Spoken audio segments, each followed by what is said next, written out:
Hola, hola, muy buenas. Ya sabéis que Microsoft ha comprado Activision Blizzard y Phil Spencer ha dado una gran entrevista en donde ha hablado de Minecraft Live, donde ha hablado de la temporada 5 de Halo Infinite, excepcional Halo Infinite, tenía más de 100.000 espectadores en Twitch, mientras que Gran Turismo 7 tenía 230 personas. O sea, lo de que se habla de videojuego muerto, los piperos, es un deseo, no es una realidad. Y luego va a hablar de todo Activision Blizzard, de todas las preguntas y respuestas. Con eso vamos a ir directamente a ver qué es lo que va a pasar a partir de ahora con Activision Blizzard, cómo se ha vivido todo lo que ha sido este proceso larguísimo, a ver lo que nos dice en esta entrevista en profundidad el buenazo de Phil Spencer. Vamos allá, chicos, vamos allá. Aquí lo traemos. But the reason, as much as we'd love to continue talking about that with you, Phil, also the big deal has closed on Friday, and I'm seeing a lot of headlines, a lot of YouTubers saying things like it's done," and we were talking earlier. This isn't the end. This is really the beginning with Xbox and Activision Blizzard. Yeah, I think the regulatory process, let's just say it took so long that it almost felt like the game or the kind of goal itself was to get through the regulatory process. That's just the beginning. In fact, this evening I'm flying to Stockholm to see the King team. It's a team I don't know that well, so I'm really excited to. Fíjate tú, no conoce muy bien al equipo de King y va a ser a los primeros los que va a conocer para saber todo lo de los teléfonos móviles, que es realmente el epicentro de toda la estrategia futura de Xbox. Go see them. I think we're in Stockholm and then London. They have a couple other locations. I don't know that we're going to make to all the locations, but I'm really excited about seeing the teams. The following week, I'm going down to Southern California. I'll go to Blizzard. I'll go see Activision. And to me, when I think about where we're trying to go, it always starts with the teams, right? The teams have to feel motivated. They have to feel inspired. They have to feel safe. They have to feel heard. And because their passion, their commitment to the things that they build, the way they run their games, that comes from the culture of who they are. I've said it many times. I think teams ship their culture in everything they do, whether it's implicit or explicit. You can kind of feel the dynamic on a team and the creative output, whether it's a band, whether it's a writer, whatever. So spending time with the teams and getting to hear from them where they're going. I have some of my own opinions, of course, but they're just opinions. This is getting time with the teams, thinking about where we're trying to go, then looking at the games and where we are and where the roadmap. That's really where the work is, and I'm very, very excited about that. Bueno, esto es una cosa importantísima, el tratar bien a tus trabajadores, justo lo contrario de Gin Chocolate Ryan. Por supuesto lo han echado a la más mismísima putísima calle, pero es que porque se habían amotinado su equipo de desarrollo al contratar a Bungie y darle poco menos que las llaves de todo Sony PlayStation. O sea, ahora Naughty Crunch, Santa Mónica, con todo el prestigio que tienen, van a estar por debajo de los nuevos. O sea, eso los trabajadores no les gusta absolutamente nada. Se sienten que están siendo maltratados. And as part of that journey, obviously there's the big burning question that everybody would like to know, and you mentioned it in your Xbox Wire When's post. Hexen coming back? That's what people want to know. I think that's what you want to know. Que cuándo va a volver Exen, ojalá que pronto. Might be one of my questions. Yes, but that is part of it. But it's also, and you wrote in your Xbox Wire post last week as well, that the work has started on bringing Activision Blizzard King games to Game Pass and other. Bueno, eso quiere decir que en una gran presentación de Xbox veremos en el futuro seguro ya un Exen. Their platforms, and I think like speculation and wish lists have been running wild ever since last week. So I'm sure you've seen all of that. But what does that mean exactly? Especially when we think about our last acquisition in 2021 with Bethesda, there was a fairly immediate drop of back catalog games. So I think people are looking to that and wondering, is that kind of how the format is going to go now, or what does that actually look like? Bueno, ella acaba de hacerle la gran pregunta. ¿Cuándo van a entrar los juegos de Activision Blizzard en el Game Pass? Porque los de Bethesda entraron pronto. Rightfully so, right? When we finished Bethesda, there was this great moment. We were able to put a bunch of the back catalog games in, celebrate their history.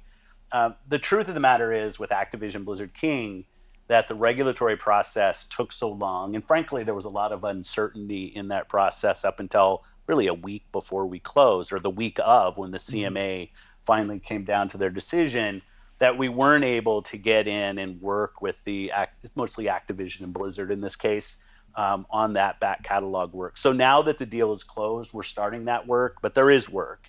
And I think the Activision Twitter handle or X handle, whatever we're calling it, did put out a statement. I can't call it X, but Twitter handle did put out something that talked about 2024. I think that's accurate. There's no. I would love it if there was some kind of secret celebration drop that's coming in the next couple of weeks. There's not. It's definitely when we think about the new games that are there, I would be straight with people, right? If we were going to put them in the subscription this year, I would tell people. And I know there'll be some disappointment about that. This acquisition is definitely long-term. So the fact that we're not hitting day one with a bunch of games dropping in to Game Pass is a little bit of a downer, but I'm very excited about the future. And I just want to be straight with people that's where we are. Bueno, yo no creo que sea deprimente para nadie lo que acaba de decir, en el sentido de todo el mundo dábamos por hecho que no van a entrar de manera inmediata en el Game Pass, de que iban a entrar en el 2024. Todos lo dábamos por hecho. ¿Por qué? Porque estamos hablando como de megaballenas, ¿no? Como de megaflotas de naves enteras. Y eso es más lento, por supuesto. Encima un proceso que ha tomado 2 años. Ya la gente ya ve como un triunfo real el que ya Activision Blizzard por fin haya sido comprada. O sea, después de todo, de ser consciente de que está completamente Sony y las autoridades completamente en contra de ti. Ya es una certeza, ha ocurrido. ¿Ven? Has pasado por encima, con la verdad, con la razón, con la justicia. Así es como están hechas las leyes, gracias a Dios, gracias a Dios. Madre mía, si no estuviesen hechas así las leyes, es que nos íbamos rápidamente a la mierda. Se ha sacado hacia adelante, yo creo que con el 2024 yo creo que todos nos damos por satisfechos. Estamos hablando de muchísimos videojuegos. There you go, addressing the rumors. Now let's talk about Call of Duty Modern Warfare 3 coming out next month. Very excited. I played the beta over the weekend. The open beta, what did you think?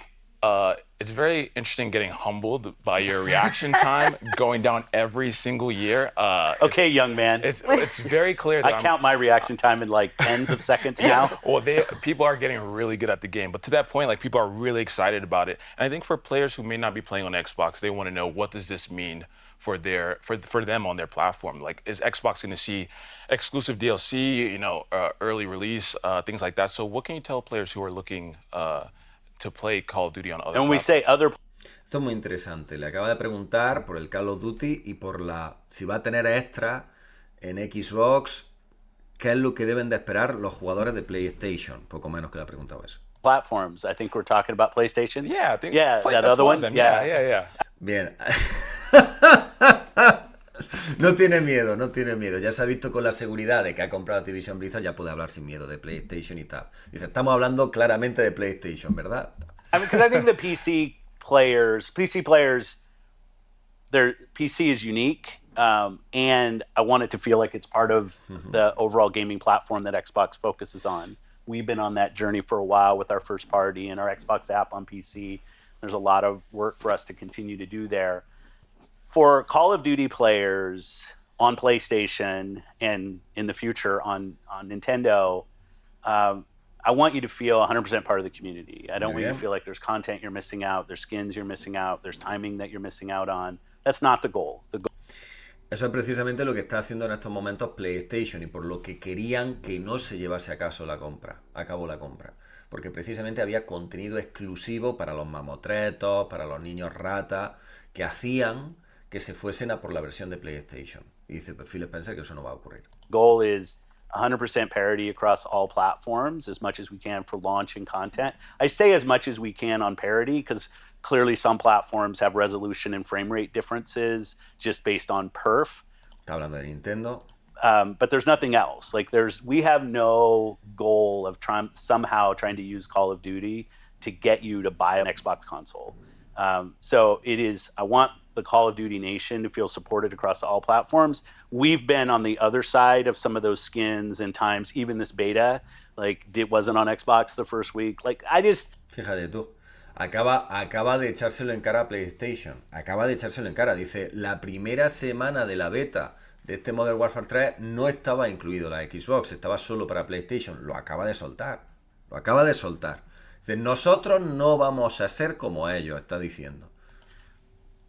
I don't think that helps the community. I don't think that Crítica clara a PlayStation, no creo que eso ayude a la comunidad. helps the game. And so it's the focus if you're a PlayStation player, you're a Nintendo player, PC player, or an Xbox console player. I want you to feel like 100% part of the Call of Duty nation.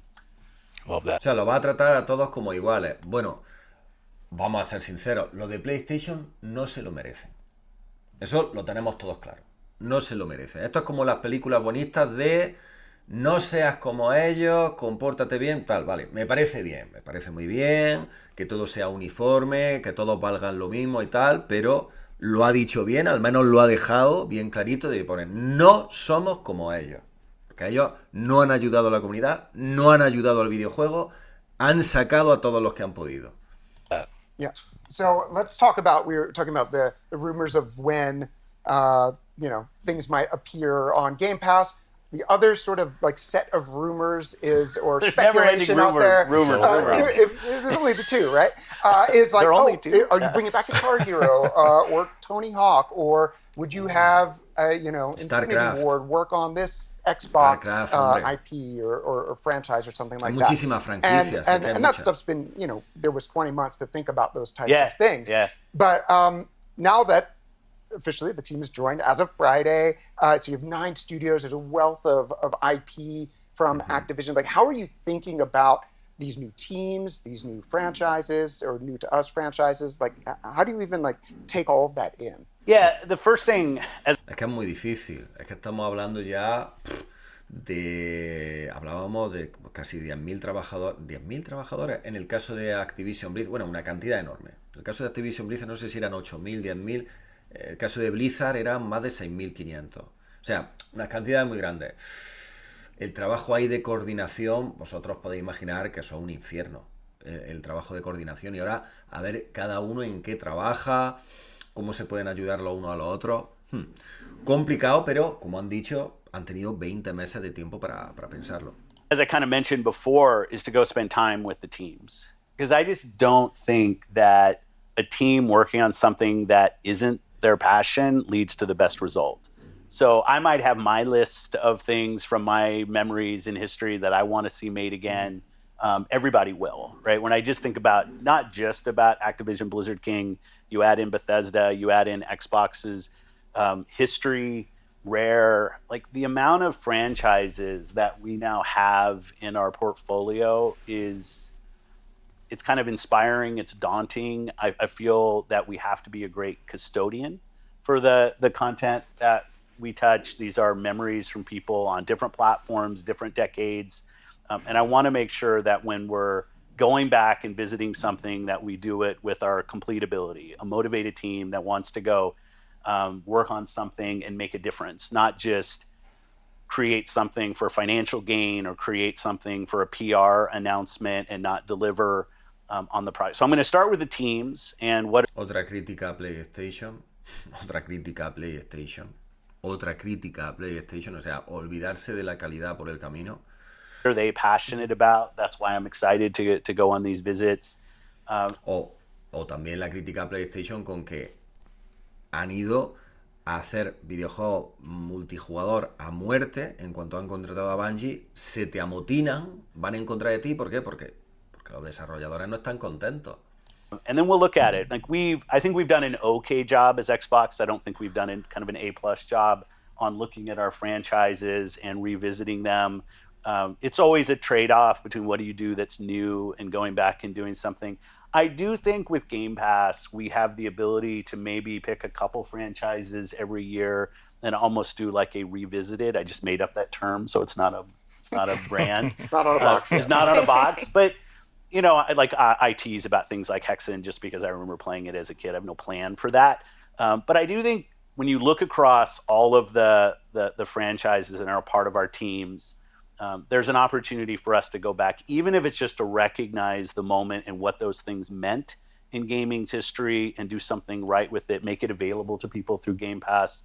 I think there's an opportunity. There's not a plan for that, but there's an opportunity. If teams want to go back and revisit some of the things that we have and do kind of a full focus on it, I'm going to be all in on that, because I think there's just an amazing trove of things that we can go and touch again. It doesn't have to. Claro, es que tiene que haber un equilibrio entre las nuevas IP, tener un gran talento, un gran equipo de desarrolladores, y luego saber elegir muy bien ese toque de nostalgia de cuáles franquicias puedes rescatar del pasado, cómo puedes reconvertirla, o sea, manteniendo el género del videojuego o cambiándoselo. No estamos hablando precisamente de algo woke.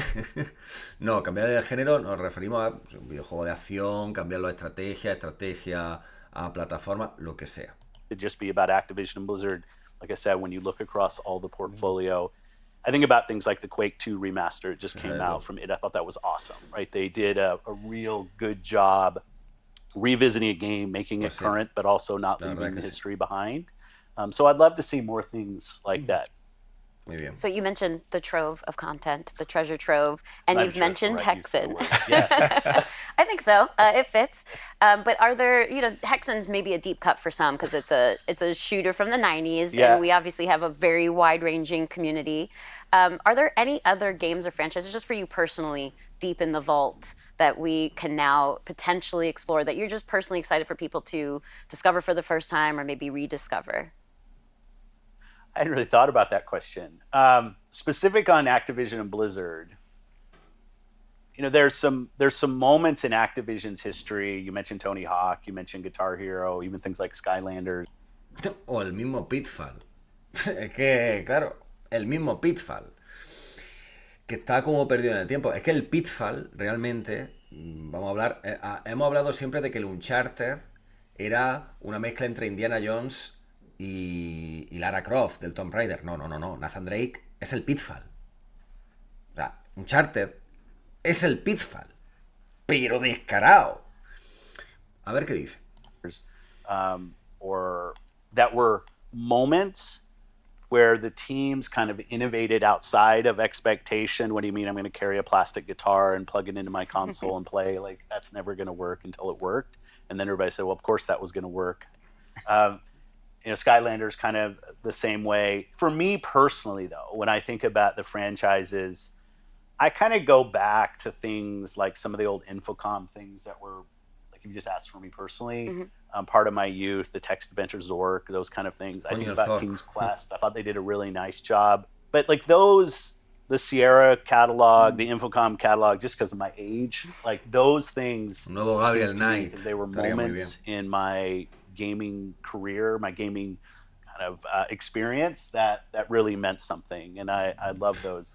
When you think about Blizzard and all these things that they've done, like amazing franchise, StarCraft, like it was in the video that the teams did, which I know there's been some discussion about should we have done a video for an acquisition or not, but there's just some amazing franchises in there. Most important is that we treat them with the respect that they deserve, muy bien. And we don't turn it into some way for us just to kind of, like I said, a PR moment or something else. Que fíjate tú, ya no hay, simplemente con los personajes del Overwatch puedes hacer ahí 1 millón de videojuegos. 100%. By the way, I almost cried at that video. That was a cool video that we put out on Friday. So come on, everybody. I like the video. I saw some. I thought it was awesome. But so we've been talking about, obviously we've been doing the show for a few weeks now. We've been talking about Diablo, Overwatch, all these awesome games that Activision and Blizzard both work on. But we talked about ABK. The K stands for King. Yeah. And that's definitely mobile gaming focused. And so how are you thinking about mobile gaming as it pertains to Xbox?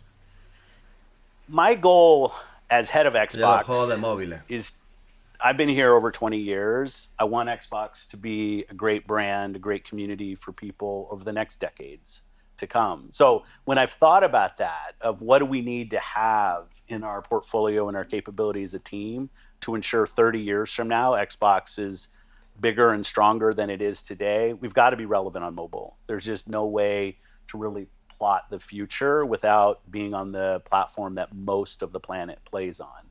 The games are different, the business models are different, the whole dynamic of how you distribute, how you find games is different.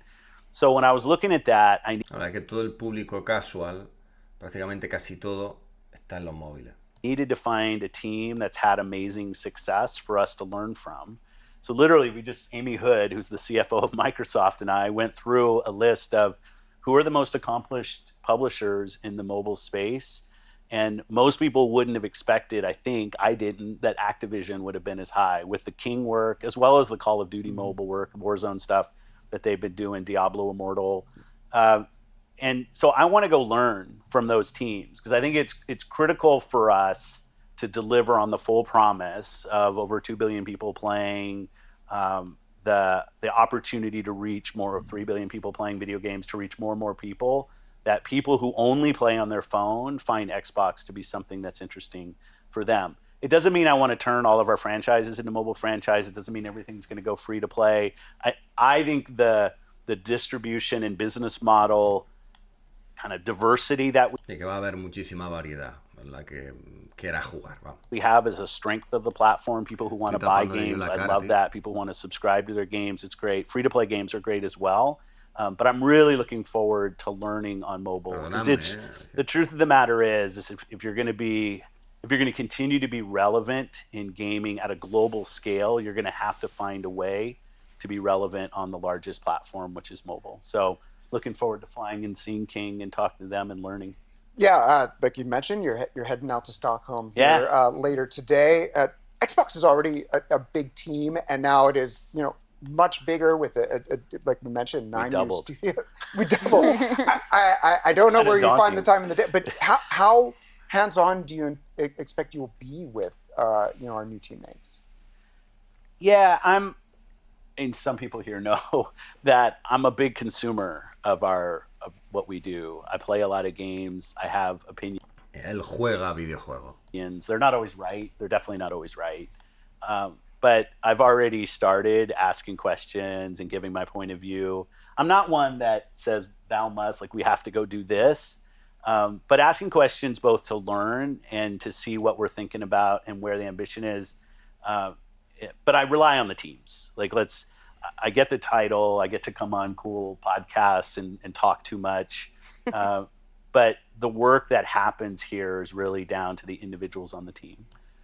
From people who are on camera 5 times in the last 5 weeks as opposed to 1 time in the last 5 weeks, the people you can't see that are behind the scenes that make sure these shows happen, the people who are the community managers for the games at places like Minecraft, places like the Forza team, and all, it is the most important thing I can do is empower the teams. An empowered and motivated team that feels like they have kind of agency and ability to drive their own vision with a perspective that maybe I can help. That is if there's anything I can do in my role, it's empower the teams and make them feel safe, make them feel like failure's okay, let's go learn, and then I get out of the way. Because it's decisions that come from this head are not going to be the future of this business. It's really going to be about the now tens of thousands of people that work on Xbox and what they see, and listening to our customers. It's why I like moments like Minecraft Live, HCS. I got to speak with so many people at Halo last night. I'm going to events, listening online, playing on Xbox Live P3, and listening to the feedback that people have. Because I want everybody who's part of Xbox, whether you're a customer or you're part of the team, to feel like you have an ability to craft where we're going, as much as I do, frankly. Yeah, well said. Y escuchar tanto a los desarrolladores como a los trabajadores, que no siempre él lleva razón. Jim Chocolate Ryan, en ese paralelismo, sí que es el que estaba marcando la línea de Sony, solamente él, o sea, diciendo que se tenían que enfocar en lo digital, en el online, en el multijugador, y como digo, eso se le ha terminado por explotar en la cara. And I can personally attest to that as well, at least in the ways of which my job intersects with your world, your overarching world, where we do get that opportunity and see that you give us the range and the space to kind of make decisions in a cumulative way. So thank you for that. I've appreciated that in my last year that I've been here. Even you and I, before you came here, we would sit down when we would cross paths at events. And I always loved that you had a perspective on things that we were doing well, things that we could do better. It's why I thought you being part of the team would be awesome. Thank you. But it is listening to smart people who care about this industry, who care about growing this industry in a safe way and an inclusive way, and see there's so much opportunity with gaming, interactive entertainment as a form of community, as a form of education, as a form of joy and just fun. There's so much opportunity in this space, but it's not about 3 or 4 people making all the decisions for the industry. It's about the industry feeling like they have hands on. No puede ser tan fácil como que salga todo de manera natural, tío. Tienen siempre que estar ahí, te preocupar, no, el inclusivo. Hombre, vamos a ver, yo lo comprendo por lo que ha sucedido en Activision Blizzard. Vale, una cosa es eso, pero eso no tiene nada que ver con el inclusismo. Es tener que llevar bien a rajatabla que se cumplan las leyes y que se cumpla que quien se lo merezca suba. Da igual su raza y da igual su género. Eso es lo que se tiene que cumplir. Pero forzar, nunca. Meritocracia hasta el final. Quien vale, vale. Punto. Y da igual todo lo demás. Quien vale, vale. And on that note, too, I think for me personally, I love what Activision has been doing with Call of Duty Next. They just had one recently, too, a broadcast where they show off just tons of news and gameplay and bring their community into the fold. It's a pretty new broadcast for them. And I love that it is a presentation format, like there is news going into it, but at the same time, they invite over 200 creators and streamers. I want to know how they do that. It's wild. Everything is rigged with the ring lights and like their own connection to be able to stream directly into the presentation itself. So they're really welcoming the community into the broadcast, into the news. And to me, it tells me that they have a finger on the pulse in terms of their community, as well as modern ways of approaching broadcast. So obviously, since I'm responsible for what we call premier broadcast here at Xbox, that's something I'm personally really interested in and have been observing from afar. And now I get this opportunity where we are teams together and we can learn. So now that Activision Blizzard leadership is reporting to you, what does that mean and how do we come together to learn from each other? Yeah, we're a big team, especially with... No voy a decir lo que pienso. Vamos, seguimos. Es que de verdad. Teniendo a Phil Spencer y pudiéndole hacer todas las preguntas mira que le puede hacer preguntas a Phil Spencer. Joder. Think about greater Microsoft, right? It can, for teams coming in, I think sometimes it can be overwhelming. I think maybe in the case of Bethesda, I think about that journey and some areas where I wanted us to go faster and maybe some areas where I wanted us to go slower. Bethesda was a little different just from our own history because it closed during a pandemic, which had its own set of issues in terms of us getting the teams together. My first goal is to identify the teams at ABK where we can create connection. One of the cool things about going to King is, I think you mentioned, we have the Mojang studio there. There's already a lot of shared history between those two teams. Now they're all part of the same company. So I don't think we're going to be in the way of those teams making connections. When I think about the broadcasts that they do, and BlizzCon's another thing that's coming up. How do we going, right? We got to go to BlizzCon. I've never been to a BlizzCon, so that would be fun. Maybe Michael will invite me. We'll see.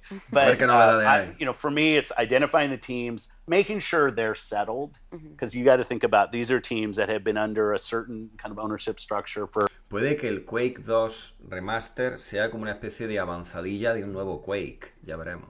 For 40 years. And now all of a sudden they're part of Microsoft. They're part of Xbox. So showing up, being there in person. When I'm going to Stockholm, it's not just me. Our leadership team is going. I want to be listening more than talking. And then finding those opportunities. I'll say my inbox is already full from a lot of people at Activision, Blizzard, and King who want to make those connections, who want to both have a voice in what we do, but also listen and from how we do things. So I think the opportunity is going to be there. It's going to be making the connections between our leaders and making sure we all go in with a learning mentality. Not that we know what's right, but let's listen and learn, because they do a ton of things very, very well.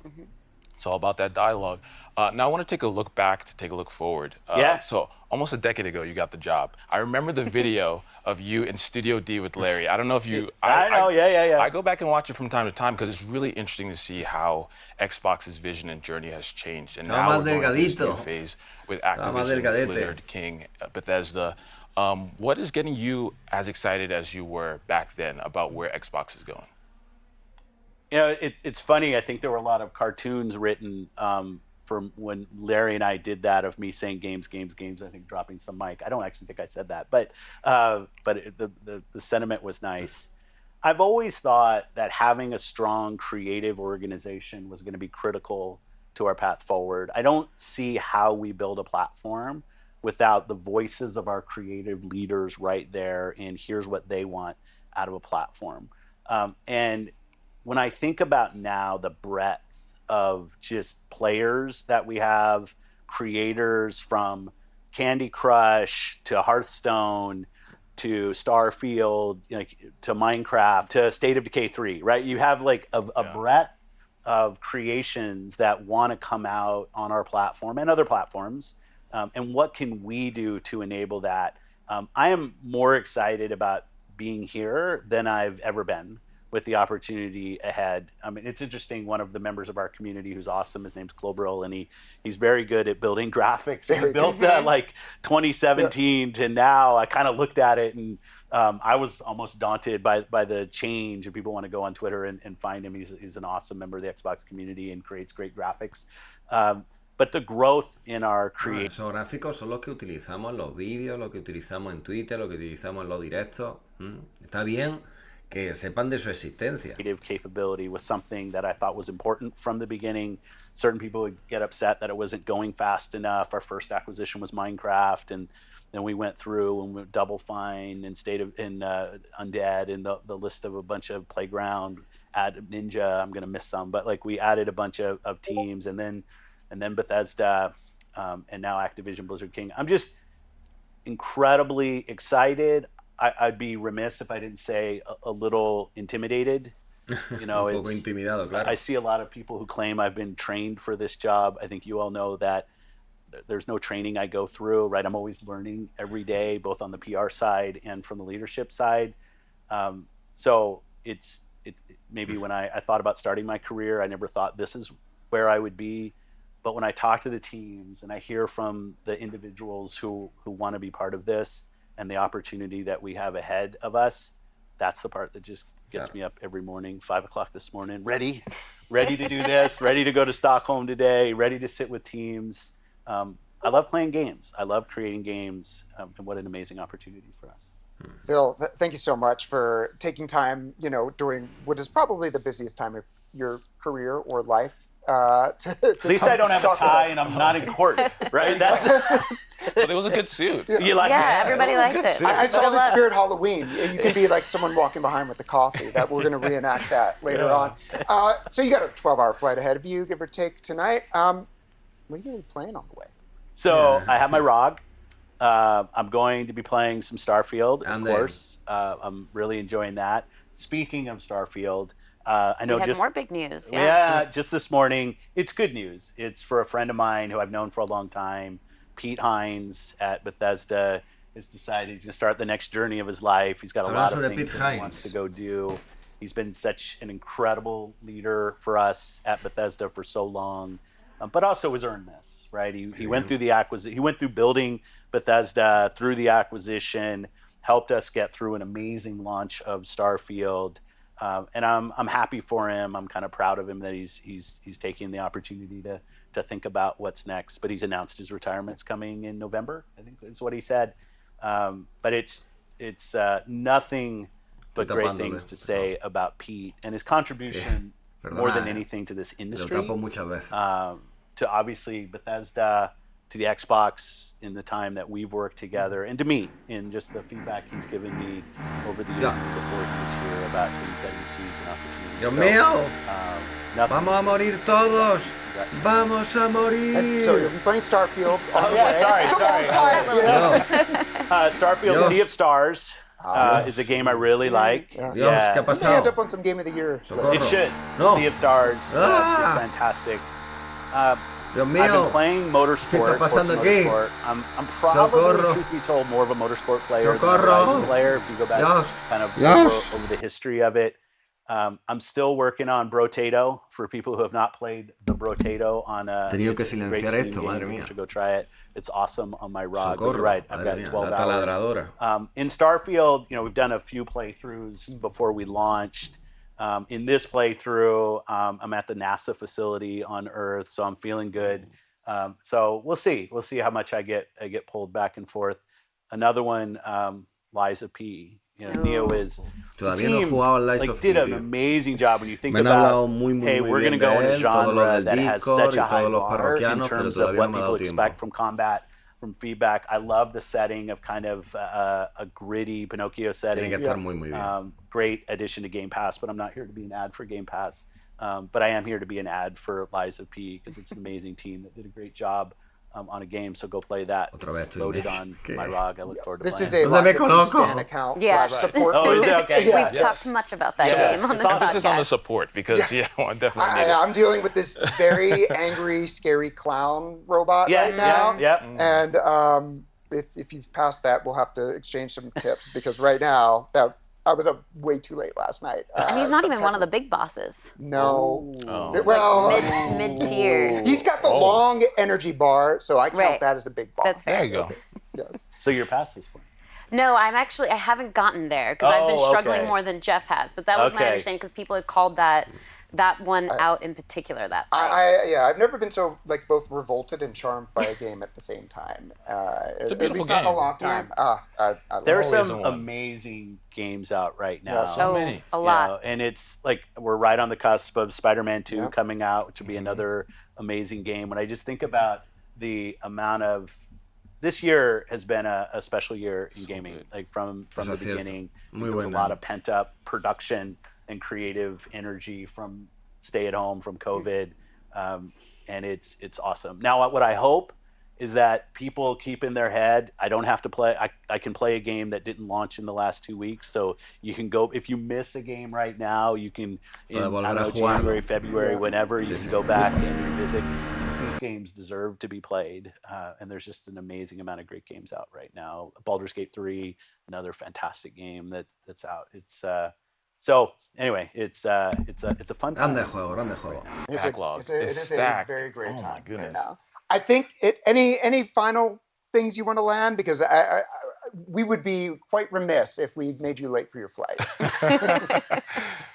Yeah, it's these last. I guess for me, it's been 2 years. Aquí I dice guess el publicly, it's mensaje been, would final. you say, 20 months or something like that. Yeah. I know it's been a journey for the A ver qué teams internally. Definitely externally, I've seen it. But to the teams internally, I'll talk to them a little bit. I know that's not what the forum is for, but I have some members of the team here.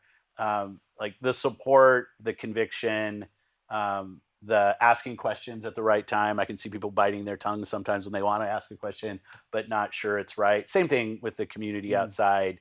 I just appreciate all of the words and all the kind of support and kind of go get them. It's been a long process, a learning process for me. It felt awesome to get through it on Friday. I spent the weekend just kind of reflecting on this and then get up this morning and say, let's go get it. But I know for you and people who are out there supporting Xbox, people who have a job to go do, that the kind of level of uncertainty and noise was different than maybe what we were used to or what we're supposed to be focused on. I'm glad that's behind us, and now what an amazing opportunity ahead. So let's go make Si it te all. hacen la encerrona no puedes hacer nada. Go team, go team. We'll do the cheer at the end. Yeah, 3, 2, 1. All right. Well, that is all the time that we have for today. Make sure you tune in next week. We'll, of course, be back here. Bueno, está muy bien. Lo principal es que los videojuegos de Activision Blizzard entrarán en el 2024, que rescatarán IPs del pasado, que por supuesto también nuevas IPs, en fin, el gran Phil Spencer, una vez más dando la cara, sin miedo a mostrar un videojuego de la competencia, el Spider-Man 2, sin ningún miedo a nombrar PlayStation, también lanzando pullas a PlayStation, todo lo que ha sido de largo el proceso, y luego, bueno, lo mal que se ha comportado Jim Chocolate Ryan. Esa despedida, ¿no? Esa despedida de Pete Hines, que ha sido como el enemigo dentro de la compañía que ha tenido Phil Spencer, porque estaba en contra de la compra de Bethesda, estaba en contra de que Starfield fuese exclusivo de Xbox, finalmente lo han largado. Y bueno, de una manera elegante, pues aquí lo ha nombrado y tal, pero evidentemente se ha largado por la enemistad muy directa con Phil Spencer, que ya lo señaló muy enfadado cuando se puso a la venta Redfall, como diciendo que ese videojuego no estaba del todo terminado. Ya sabéis vosotros cómo es la crítica feroz con Xbox. Con Spider-Man 2 te lanzan el videojuego de cualquier manera, como lo han lanzado. No va a 4K nativo en el modo calidad, en el modo fidelidad va a 60 frames por segundo, pero va a menos de 1080p, a menos de 1080p, y no se lo han cargado al Spider-Man 2. O sea, Xbox lo tiene que hacer todo perfecto para que puedan más o menos mirarle a la cara. Lo ha hecho todo perfecto, por ejemplo, con el Forza Motorsport, y ni aún así quieren darle una gran nota. O sea que fijaos vosotros lo difícil que siempre lo tiene Xbox. Por eso se enfadó mucho Phil Spencer con esto del lanzamiento de Redfall, porque no fue del todo perfecto, y ahí Pete Haynes será el gran responsable. En fin, que vosotros estéis muy bien, un enorme abrazo, gran Phil Spencer, siempre dejando a Xbox en un gran lugar. Un abrazo muy grande a todos, que lo sigáis pasando muy muy bien. ¡Hasta luego! Chao, chao, chao, chao.